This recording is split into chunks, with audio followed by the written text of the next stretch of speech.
Good morning, or good evening, or whatever time you're watching this. My name is Abigail Barella with Sparkle and Shine Guidance. I'm an astrologer, an intuitive healer, and a transformational coach. So if you are interested in learning about this Cancer new moon eclipse, this is what I'm talking about. So buckle up. Enjoy the ride. Maybe if you have your chart, you might want to pause it and go get your chart because we're going to be talking about this Cancer North Node eclipse, solar eclipse, very powerful. It's a total eclipse. It's an eclipse that I dreamt about being in South America to see happening. No, it wasn't meant to be this time. But anyway, let's talk about this Cancer eclipse. So you want to know where this is happening in your chart. So 10 degrees of Cancer. And this is my second time recording this particular video because the first one had things happen, which is fine. But because of that, I want to make sure that I reiterate all the things that I wanted to say. And then of course, since that was a couple days ago, I have some newer things to share because as we get closer to the eclipse, things unfold for me and I kind of see patterns. I often experience personally what is happening collectively, which is uncomfortable, but also helps me to understand and have compassion for my people. So doing this for you, y'all. So when we look at this eclipse, we have to understand the larger picture, the bigger pattern that is unfolding in the sky, okay? And the nodes, what a lot of people get confused about the north and the south nodes. The nodes are just calculation points, and they tell us where and when the eclipses are going to happen. So as you can imagine, back in ancient times, when it would all of a sudden get dark, they would be like, oh my goodness, like that is crazy. Let's figure out what's happening. And they were much more in tune, obviously, back then, and they could figure it out through these calculation points in the sky. So when we have a nodal axis point, so we're looking at the nodes, what sign, what zodiac sign they're in, these calculation points, where are they in the zodiac? And the zodiac is literally just a band of animals, that zodiac band that surrounds the earth. And it's like, that's just for us, just for planet earth, right? That we get this opportunity to understand the flavor of the eclipse, right? So this flavor of this eclipse cycle, which our eclipses happen in an 18-month cycle, and they slowly come in and they slowly ease out. When I say that slowly ease in, slowly ease out, they're going to be, so the last ones we had were in Leo, Aquarius. And so when we came into this cycle, which was just recently, just this last January, we slowly eased in. And now we're fully in this. So I would say this is the most powerful Cancer North Node eclipse that we'll have during this cycle, which is super exciting. Most powerful solar eclipse that we'll have during this cycle. So we have a solar eclipse, which happens at a new moon, and we have a lunar eclipse, which happens at a full moon. And why it's important to know the difference is that a solar eclipse is going to bring in fresh new energy. That's what we're having. So we have the opportunity to really set intention, like, this is the time. This is the time to really like get in it and clear. That we're doing a lot of clearing leading up to this eclipse, and really set like a whole new vision for yourself. Like, get courageous, get up in there and really think differently. And I don't know if you guys are feeling this, but there's a lot shifting and changing. And so you want to know where 10 degrees of Cancer is in your chart. So that's a solar eclipse. We will also have a partial lunar eclipse this month. We actually have new moon in July, new moon eclipse, a full moon, a partial eclipse, and then we also have another new moon on July 31st. So 3 moons, well, 2 new moons basically in July, which we call that, right, a blue moon when we get another blue moon, another new moon.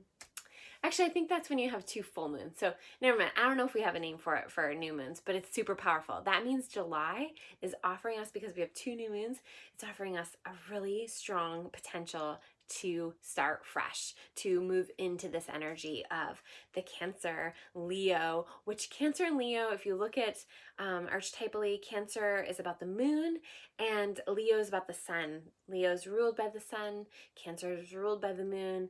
We often say that it's like the mother and the father, even though it's a little bit different than we also say the father, the patriarch is Capricorn. Leo is like the sun, the nurturing. Apollo is the god of the sun, which is all about healing, like the healing powers of the sun. So we have this opportunity when we have this energy to really tap into our self-nurturing, tap into our own healing, tapping into, it's really about ourselves. So, and also if you look at Cancer, Leo, they are about self-development with having to do with relationships with others, but really doing the inner work ourselves. Whereas when we get into more Libra, then we start to move into others and relationships with others and community and society. But as we're having this new moon in Cancer and then in Leo, this is really about doing that deep inner work, that uncomfortable work sometimes. And it's during Cancer time that we'll often feel like we want others to just take care of us and do the things, and it's really on us to do that work. So look where your Cancer house, where this falls in your house system, and it's an opportunity to start fresh and do self-nurturing, do self-care, to really nurture your emotions. And I talk about emotions a lot, especially when having to do with Cancer season, because it's a very emotional time. Can't tell you how many people, like just in this last week, have come up to me with tears in their eyes. I'm like, yep, it's just the way it's happening right now. It's okay. Like, nurture yourself, let the tears come, let them move out, let them cleanse. Tears are cleansing, just like sweat, tears, all of those things are very cleansing and clearing. So it's really important to let them flow and be in a state, in a place where you can give space to that emotion. And I often say emotion has the word motion in it. It's literally emotion, the etymology is to move things out, or to move out, to move, and flow, right? And so we never want things to get stagnant, especially during this time of Cancer season. So this new moon solar eclipse is making a few aspects that I wanted to talk about. The first aspect that it's making is it's opposing Saturn. The North Node is exactly opposing Saturn. They're both in 17 degrees. And when I talked about the calculation points of the North and the South Node, they also have a metaphysical meaning. The metaphysical meaning for the North Node is our future, our dharma. It's where our soul wants to go. It's not our ego. It's not where our ego wants to go. Our ego, in fact, will keep us from getting there.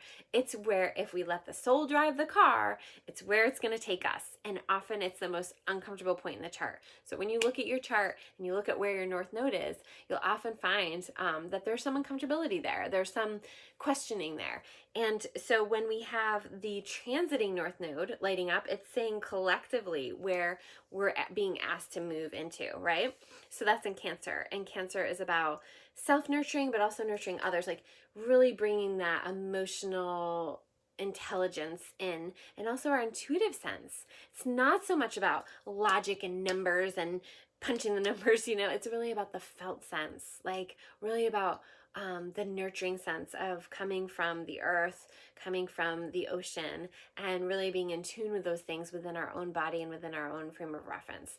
So that being said, when we have the North Node in Cancer opposing Saturn, Saturn is the harsh, crazy harsh 3D reality, and like the pressure of society, the pressure of the government, the pressure of ourselves that we put on ourselves. And when it's opposing, and an opposition is a push-pull. It's like, where's the balance, right? And we find the balance through Aries and Libra, okay? So we have this push-pull between our future, where we want to go, and our past, but also with that past, the pressure and the internal harsh critic in our minds.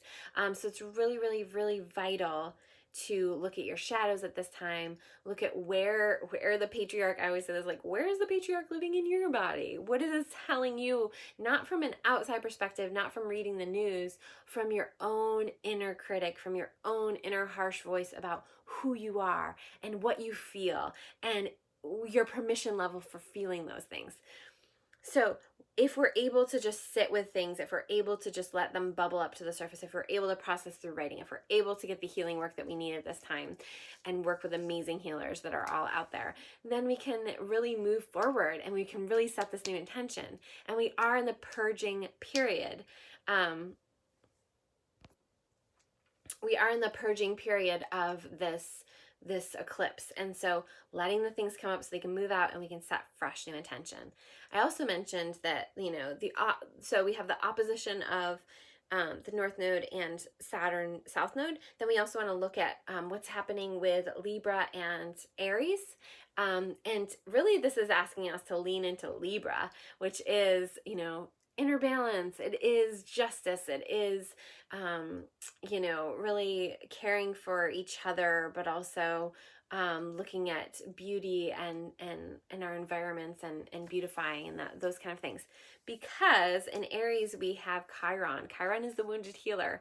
So not only do we have that opposition with Saturn and this eclipse, we also have a square to Chiron in Aries. And Chiron in Aries is around our identity. It's the wound around our initiative, who we truly are and who we show up as.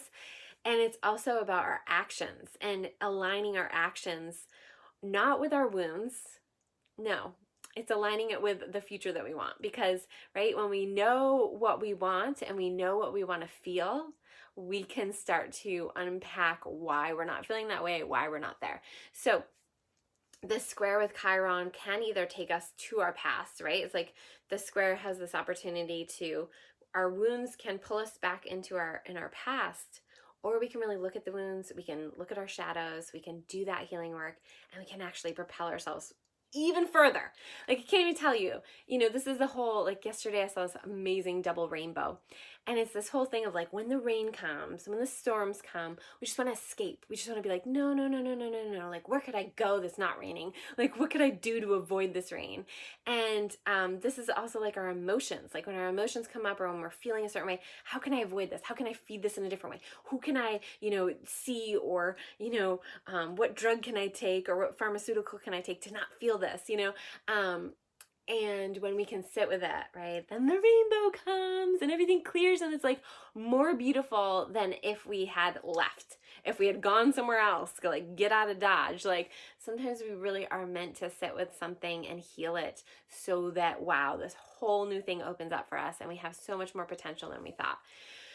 So this healing work is so vital in July, and I just really invite you to work with amazing healers that are out there. You know, I provide intuitive healing work, I provide astrological chart readings, and I provide transformational coaching that combines both of these together.